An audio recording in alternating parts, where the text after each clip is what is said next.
শ্রমজীবী ভাই এবং বোনেরা, সবাইকে জানাই আমার দল জাতীয় গণতান্ত্রিক পার্টি জাগপার পক্ষ থেকে সংগ্রামী সালাম এবং শুভেচ্ছা। আসসালামু আলাইকুম।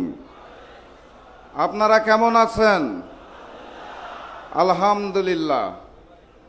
আমাদের দলের একটা স্লোগান আছে, স্লোগানটা হচ্ছে লড়াই ছাড়া মেহনতি জনতার মুক্তি নাই। লড়াই ছাড়া মেহনতি জনতার মুক্তি নাই। বাংলাদেশের ইতিহাসে ক্ষমতার পালাবদল হয়েছে, নেতৃত্ব পরিবর্তন হয়েছে, রাজা বদল হয়েছে, শ্রমিকের অধিকার কখনোই নিশ্চিত হয় নাই। এটাই বাস্তবতা, এটাই নির্মম সত্য। ওই প্রবাসে আমার যে শ্রমিক ভাইরা থাকে, তারা যদি রেমিটেন্স বন্ধ করে দেয়, আমার দেশের যে শ্রমিক ভাই বোনেরা আছে তারা যদি কাজ বন্ধ করে দেয়, তাহলে সংসদের ওই মন্ত্রী এবং প্রধানমন্ত্রীর বেতনও হবে না। দেশে শ্রমিকরা কাজ করে বলে দেশের অর্থনৈতিক চাকা সচল রয়েছে। নেওয়ার বেলায় শ্রমিক ভাইরা মহান, দেওয়ার বেলায় শ্রমিক ভাইদেরকে আমরা চিনি না। এই শ্রমিক ভাইদের রক্ত, ঘাম এবং শ্রমের মাধ্যমে যেই বাংলাদেশ গড়ে উঠেছে, সেই বাংলাদেশে আমরা শ্রমিক ভাই এবং বোনদের সকল নিরাপত্তা এবং প্রাপ্যতা বুঝে নিতে চাই। আসসালামু আলাইকুম রহমতুল্লাহ। সুপ্রিয় দর্শক, আজকে রাজধানীর সরোয়ার্দী উদ্যানে বাংলাদেশ শ্রমিক কল্যাণ ফেডারেশনের ত্রিবার্ষিক সম্মেলন অনুষ্ঠিত হয়েছে। সেখানে প্রধান অতিথি হিসেবে উপস্থিত ছিলেন আমিরাত আমার ডাক্তার শফিকুর রহমান। দর্শক, আপনারা জানেন যে শ্রমিক কল্যাণ ফেডারেশন এটা জামাতে ইসলামেরই সহযোগী সংগঠন। তো সেখানে অনেকেই এসেছেন, বক্তব্য দিয়েছেন। তো আমিরা জামাতের বক্তব্যটা আপনাদের পরের ভিডিওতে দেখাবো। তো এখন যে বক্তব্যটা দেখাবো, জাগপার প্রধান রাশেদ প্রধান এবং লেবার পার্টির প্রধান মোস্তাফিজুর রহমান ইরান এবং শহীদ মতিউর রহমান নিজামের সুযোগ্য পুত্র ব্যারিস্টার নাজিবুর রহমান মোমিনের বক্তব্য। তো চলুন আমরা এক এক করে সেই বক্তব্যের ভিডিওটা দেখে আসি। সংগ্রামী সাথী এবং বন্ধুগণ, একটা গণ অভ্যুত্থান হয়েছিল। যদিও বারবার বলা হয় ছাত্র এবং জনতার গণ অভ্যুত্থান, কিন্তু সেইখানের একটি বড় স্টেক হোল্ডার ছিল শ্রমজীবী মানুষেরা, শ্রমিক ভাইয়েরা।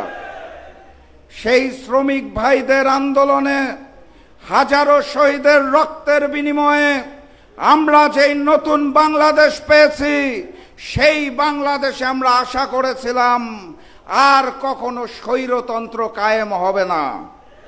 আমরা আশা করেছিলাম সকল সমস্যার সমাধান ওই পবিত্র জাতীয় সংসদেই হয়ে যাবে ইনশাআল্লাহ। আমরা আশা করেছিলাম আমাদেরকে আর রাজপথে নামতে হবে না। কিন্তু ভাগ্যের নির্মম পরিহাস, এই বিএনপি সরকার ক্ষমতায় আসার পর জুলাই গণঅভ্যুত্থানকে অস্বীকার করতে চায়, তারা জুলাইকে অস্বীকার করতে চায়, তারা গণভোটকে অস্বীকার করতে চায়, তারা 70% মানুষের গণভোটের হায়ের ম্যান্ডেটকে অস্বীকার করতে চায়। সংস্কার করার জন্য যে সকল অধ্যাদেশ জারি করা হয়েছিল, তারা একে একে সব গুরুত্বপূর্ণ অধ্যাদেশ বাতিল করে দিচ্ছে। তারা সংস্কার মানতে চায় না।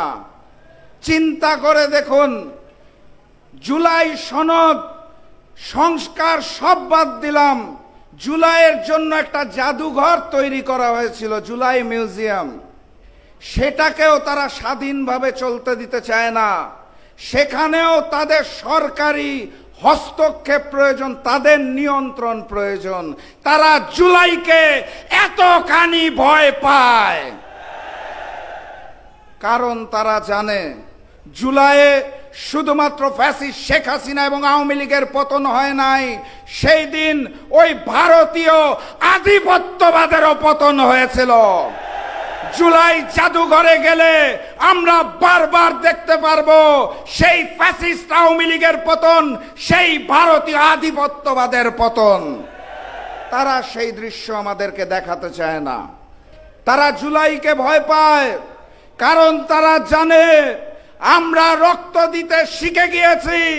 ছাত্র জনতা শ্রমিকেরা প্রস্তুত আছে, প্রয়োজনে আরো একটা গণ অভ্যুত্থান হবে ইনশাআল্লাহ। কথাবার্তা পরিষ্কার, যদি না হয় সংসদে, সমাধান হবে রাজপথে। আপনারা প্রস্তুত আছেন? 1 জুলাই গিয়েছে, আর 1 জুলাই আসবে ইনশাআল্লাহ। মুক্তির আন্দোলনে ঝাঁপিয়ে পড়তে হবে, আজাদির আন্দোলনে ঝাঁপিয়ে পড়তে হবে। দেখা হবে বিজয় ইনশাআল্লাহ। নারায়ে তাকবীর, নারায়ে তাকবীর, নারায়ে তাকবীর। রাজপথের জন্য প্রস্তুতি নিন। বিজয়ের পথে যাত্রা শুরু, জীবন অথবা মৃত্যু। আসসালামু আলাইকুম। জুলাই গণ আন্দোলনে যারা শাহাদাত বরণ করেছেন, তার মধ্যে সবচেয়ে বেশি সংখ্যক হচ্ছে আমাদের শ্রমিক ভাইরা, যাদের কথা বলার মতো মানুষ খুঁজে পাওয়া যায় না। অনেক মুড়িওয়ালা, চালা, বাদামওয়ালা, সবজি বিক্রেতা, যাদের নাম আমাদের এই জুলাই শহীদদের তালিকায় এখনো স্থান পায়নি, যাদের পক্ষ থেকে এই আবেদনটুকু করার মতো কোনো সঙ্গতি ছিল না, তাদের জন্য আজকের এই দিনে তাদের বিদেহী আত্মার মাগফিরাত কামনা করছি। মহান রব্বুল আলামিন যেন তাদেরকে জান্নাতুল ফেরদাউস নসিব করেন। সংগ্রামী বন্ধুরা আমার, মহান মুক্তিযুদ্ধের পরে আজকে 55টি বছর পেরিয়ে গিয়েছে। এখন পর্যন্ত একটি শ্রম বান্ধব শ্রমনীতি আমরা পাই নাই। যারাই ক্ষমতায় যায়, তারাই শুধুমাত্র ক্ষমতায় যাওয়ার সিঁড়ি হিসাবে এই শ্রমিকদেরকে, কৃষকদেরকে কিছু টাকার বিনিময়ে তারা ভাড়া খাটিয়ে তারা ক্ষমতায় গিয়ে নিজেদের স্বার্থ তারা উদ্ধার করে। বন্ধুরা, আজকে যারা ক্ষমতায় আছেন তাদেরও শ্রমিক সংগঠন আছে। এখন বাংলাদেশের শ্রমিক রাজনীতি, শ্রমিক সংগঠনগুলো তাদের চরিত্র হারিয়ে ফেলেছে। তারা আজকে ক্ষমতায় যাওয়ার সিঁড়ি হিসাবে ব্যবহার হচ্ছে। আজকে যারা জাতীয়তাবাদী শ্রমিক দল আছেন, দীর্ঘ 17টি বছর যারা রাজপথে আমরা একত্রে কাজ করেছি, বিশেষ করে শ্রমিক নেতা নজরুল ইসলাম খানকে উদ্দেশ্য করে বলবো, আপনারা আজকে ক্ষমতায় গিয়েছেন, এবারে পরীক্ষা হবে আপনারা শ্রমিকদের জন্য কি করেন, আমরা দেখতে চাই। সংগ্রামী বন্ধুরা আমার, অনেক কষ্ট লাগে।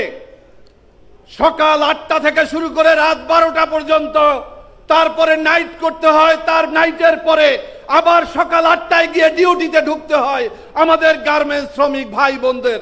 তারপরেও তাদের বেতন, তাদের ভাতা, তাদের মজুরি, তাদের ওভারটাইমের টাকা আদায়ের জন্য রাজপথে আন্দোলন সংগ্রাম করতে হয়। বাংলাদেশে যত দুর্নীতি হয়েছে, এর সাথে কি শ্রমিকরা জড়িত? অর্থ পাচারের সাথে জড়িত? বাংলাদেশের এই আজকে এই দুরবস্থার জন্য যারা দায়ী, তাকে শ্রমিকরা দায়ী নাকি? কিন্তু আজকে সবচেয়ে ক্ষতিগ্রস্ত হচ্ছে শ্রমিকরা। আপনারা জানেন যে বাংলাদেশে করোনার পরে আমাদের দ্রব্যমূল্যের ঊর্ধ্বগতি এবং বিভিন্ন কারণে, রোগ ব্যাধির কারণে আমাদের জাতীয় জীবনে থেকে শুরু করে আমাদের ব্যক্তিগত পর্যায়ে আমাদের এই দুরবস্থা সৃষ্টি হয়েছে। আমরা আমাদের সুষম পুষ্টি আমরা পাই না। আজকে আমাদের প্রোটিন আমরা ঠিক মতো পাচ্ছি না। এর মধ্য দিয়ে আমাদের কর্মক্ষমতা আমাদের হারিয়ে ফেলেছি। আমরা আগে যেই কষ্ট করতে পারতাম, আমরা একজন শ্রমিক যেই কাজ করতে পারতো, সেই কাজ কিন্তু আজকে করতে পারে না। তার স্বাস্থ্যের সেই দুরবস্থার কারণে, স্বাস্থ্যের কর্মহীনতার কারণে, কারণ তারা ঠিকমতো পুষ্টি পাচ্ছে না। আমাদের যারা শ্রমিক বন্ধুরা আছে, অনেকে আছে যে বছরে একবারও গরুর মাংস খাওয়ার মতো সুযোগ হয় না। ছাগলের মাংস তো মনে হয় বিগত 10 বছর 15 বছরে দেখছে কিনা, এটাও অনেকের ভাগ্যের ব্যাপার। কারণ হচ্ছে তাদের যে মজুরি দেওয়া হয় 10,000 12,000 টাকা, তা দিয়ে তাদের জীবন চলছে না। বন্ধুরা, এজন্য আমরা চাই, বর্তমান সরকারের কাছে আমাদের আহ্বান, আপনারা একটা শ্রমিক বান্ধব, আপনারা একটা শ্রমনীতি করেন। এই বিএনপি যখন ক্ষমতায় ছিল 1 থেকে 2006 পর্যন্ত, জামাত ইসলামীও সাথে ছিল, তখন আমাদের আদমজি, এটা একটা ঐতিহ্য ছিল উপমহাদেশের, আমরা সেটাকে শেষ পর্যন্ত রক্ষা করতে পারি নাই। আওয়ামী লীগ ক্ষমতায় আসার পরে 25টি পাটকল তারা বন্ধ করেছে। আমরা আজকের এই সভা থেকে লেবার পার্টির পক্ষ থেকে সেই পাটকলগুলোকে আবার চালু করার ব্যবস্থা নেওয়ার আহ্বান জানাই। আমাদের বন্ধ কলকারখানাগুলো আবার চালু করতে হবে, কর্মসংস্থানের ব্যবস্থা করতে হবে।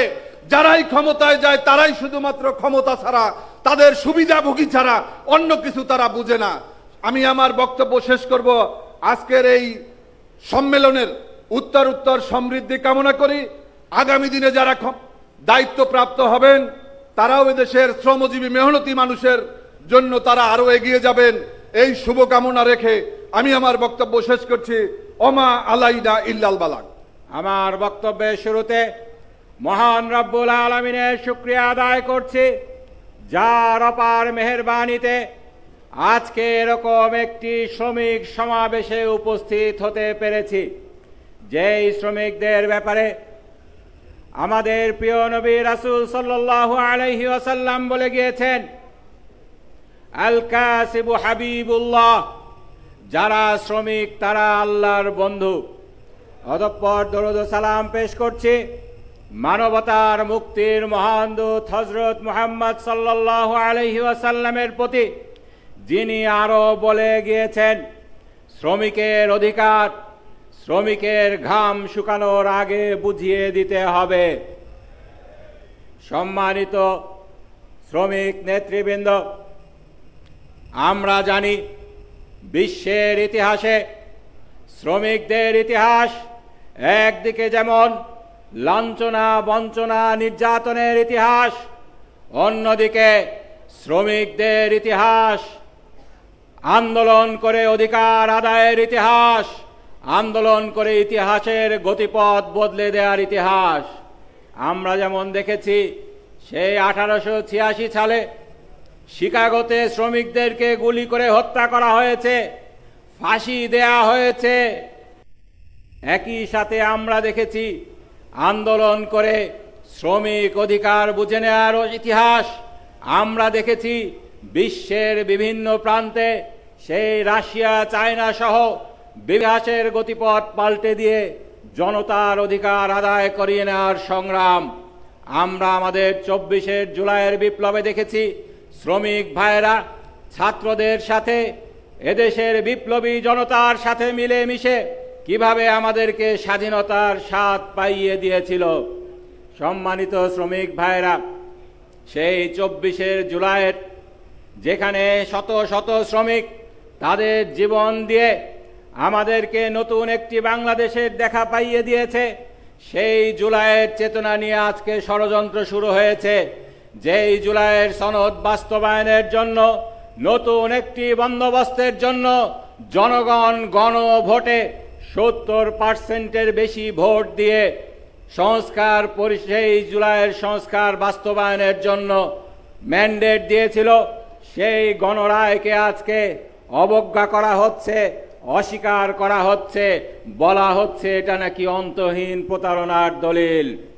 আমি আপনাদের সামনে পরিষ্কার বলে দিতে চাই, জুলাই নিয়ে যদি সিনেমিনি খেলা হয়, জুলাইয়ের সেই বাংলাদেশের মানুষের মুক্তির সনদ নিয়ে যদি সিনেমিনি খেলা হয়, নতুন বন্দোবস্তের বদলে আবার যদি সেই চাঁদাবাজি সন্ত্রাসের পুরানো বন্দোবস্তে ফিরে যাওয়ার চেষ্টা করা হয়, বাংলার মানুষ সেটা মেনে নেবে না ইনশাআল্লাহ।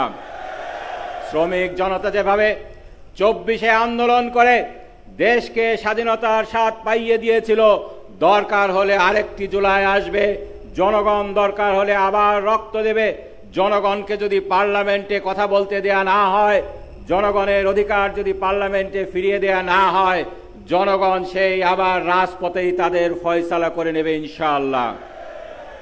সম্মানিত শ্রমিকবৃন্দ, শ্রমিক নেতৃবৃন্দ, ডেলিগেট ভাইরা, আমরা জানি আমাদের শ্রমিকদের শুধু নয়, মানুষের ভাগ্যের প্রকৃত উন্নতি হবে সেদিন এই বাংলায় আল্লাহর কালেমা উড্ডীন হবে ইনশাআল্লাহ, যেদিন ইসলামী শ্রমনীতি বাস্তবায়ন হবে, যেদিন এদেশে ইনশাআল্লাহ ইসলামের নীতিতে দেশ পরিচালিত হবে। আমরা দেখেছি কোরআন হাদিসে যেটা এসেছে, শ্রমিকদেরকে একদিকে যেমন বলা হয়েছে ফাইদা কুদিয়াতিস সালাতু ফান্তাশিরু ফিল আরদ ওয়াবতাগু মিন ফাদলিল্লাহ, শ্রমিকদেরকে যেভাবে কাজ করার জন্য উৎসাহিত করা হয়েছে, অন্যদিকে শ্রমিকের পাওনা বুঝিয়ে দেওয়ার জন্য মালিকদেরকে উৎসাহিত করা হয়েছে। যারা শ্রমিকদের পাওনা বুঝিয়ে দেয় না, যারা শ্রমিকদেরকে নির্যাতন করে তাদের ব্যাপারে বলা হয়েছে কাল কিয়ামতের ময়দানে তাদেরকে পাকড়াও করা হবে। সুতরাং আমি বলতে চাই, আমাদের দেশে যদি শ্রমিকদের প্রাপ্য অধিকার বুঝে পেতে হয় তাহলে ইসলামী শ্রমনীতি বাস্তবায়ন করতে হবে। সেই লক্ষ্যে বাংলাদেশ শ্রমিক কল্যাণ ফেডারেশন কাজ করে যাচ্ছে। শ্রমিক কল্যাণ ফেডারেশনের আজকের এই সমাবেশ এই জন্য সফলতা কামনা করি। শ্রমিক ভাইদের মুক্তির জন্য, আমাদের আপামর জনসাধারণের মুক্তির জন্য ইসলামের পতাকা তলে ফিরে আসার কোনো বিকল্প নেই। এই জন্যই আল্লাহ সুবহানাহু ওয়া তাআলা আমাদেরকে বলেছেন উদখুলু ফিস সিলমি কাফা।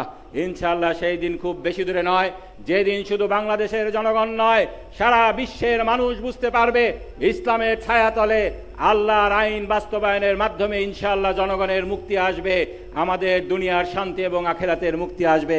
সেই অনাগত দিনের জন্য, সেই মানুষের অধিকার বুঝে নেওয়ার জন্য, আন্দোলনে নামার জন্য, সংগ্রাম করার জন্য, আমাদেরকে এগিয়ে আসার জন্য সকলকে আহ্বান জানিয়ে আমার বক্তব্য এখানেই শেষ করছি। বাংলাদেশ জিন্দাবাদ, বাংলাদেশ শ্রমিক কল্যাণ ফেডারেশন জিন্দাবাদ। জয় হোক ইনকিলাবের, জয় হোক বাংলাদেশের খেটে খাওয়া মানুষের। আসসালামু আলাইকুম ওয়া রাহমাতুল্লাহি ওয়া বারাকাতুহু। সুপ্রিয় দর্শক, আপনারা বক্তব্যগুলো শুনলেন। তো আজকের ভিডিওটা আপনাদের কাছে কেমন লেগেছে তা অবশ্যই কমেন্ট করে জানিয়ে দেবেন। ভিডিওটা ভালো লাগলে শেয়ার করবেন। পরবর্তী ভিডিওটা দেখার আমন্ত্রণ জানিয়ে আজকের ভিডিও এখানে শেষ করছি। সকলকে ধন্যবাদ। আসসালামু আলাইকুম ওয়া রাহমাতুল্লাহ।